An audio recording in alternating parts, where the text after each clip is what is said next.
Махсус хезмәтләр Яңа шәһәрдәге яшьләр паркы территориясен чистарта төзүчеләр төп эшне башкарса, яшелләндерүчеләр койма буендагы шәнечкеле куакларны кисү белән мәшгуль.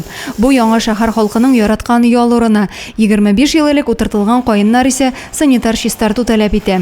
Шушы тимер забор янындагы агачларны үзләре индалар уже отжили свой срок.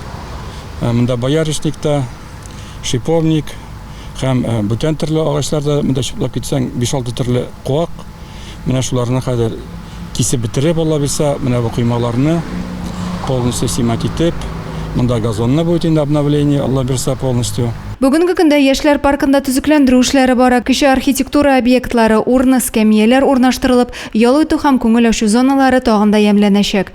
Паркта исә корыган агачлар киселеп, алар урынына яшь үсентеләр утыртылачак. Алга таба миләш, спирея куагы, каен, юкә агачлары ял урынын ямьләндереп торыр дигән өметтә калабыз.